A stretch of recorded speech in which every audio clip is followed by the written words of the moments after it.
It's Sunday, November 24th, and this is Trillium Talk, a look inside the week that was in Ontario politics. I'm Scott Sexsmith. Joining us this week is reporter at the Trillium, Jack Hauen. Welcome back to the show, Jack. Great, as always, to have you here. Great, as always, to be here.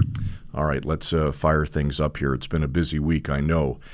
Jack, it seems like bike lanes might be the new green belt, continuing to give people like you and I some things to discuss each week where the provincial government is concerned. Last week, you got your hands on a leaked document, a draft briefing prepared for the Ford government that spells out the advice from the government on the bike lane bill before it was tabled.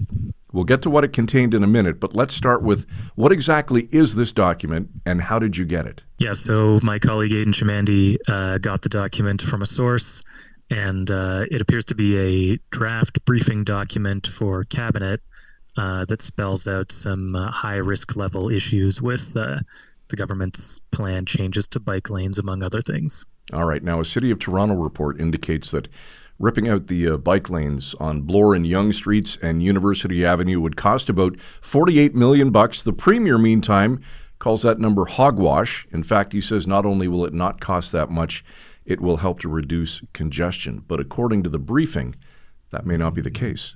Yeah, so the Premier's been quite vocal about bike lanes and congestion and has sought to draw a link between the two as a wedge issue for the election, whenever that might be.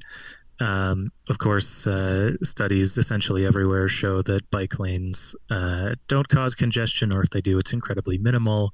And often it's the opposite. They actually help congestion because people who aren't driving will take their bikes.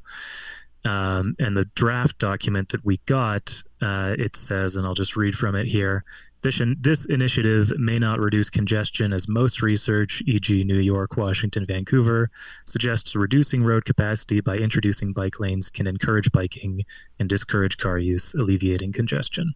All right, let's fast forward to Thursday. The government snuck in a last-minute amendment to the bill that, among other things, attempts to prevent the province from being sued over the parts of the bill that covers bike lanes. Can you break that down for us, Jack? What could this move mean? Yeah, so the government put this amendment in committee after all the people who had come to Queen's Park to talk about the bill and offer their criticism after they had already done that. And so this amendment, what it would appear to do is offer the provincial government, municipalities, and contractors who work on bike lane removals under the legislation protection from civil liability. So what that means, according to a couple of biking lawyers that we talked to, is they say it appears to be an attempt to block lawsuits preemptively from cyclists who are injured on these streets or the families of those who are killed.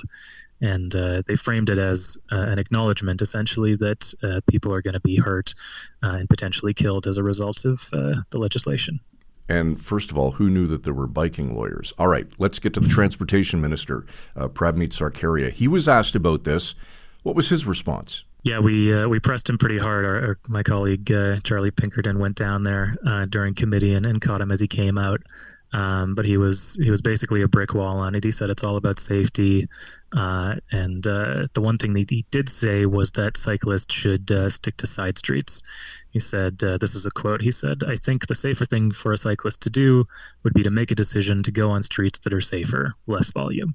All right. And what about response from the opposition parties? It's essentially the same as the lawyers that we spoke to. They're saying that it's an acknowledgement that people are going to be hurt. They raise concerns about the last-minute nature of the amendment. And this is a quote from NDP MPP Jennifer French. She said, "This is a political decision and people are going to be killed." All right. For the most extensive coverage of Ontario politics anywhere, download and subscribe to Trillium Talk wherever you get your favorite podcast. And log on and become a Trillium Insider today at thetrillium.ca. Reporter at the Trillium, Jack Hauen. Good as always to see you, Jack. Thanks for this. Have a great week. You too, Scott. Thanks for having me.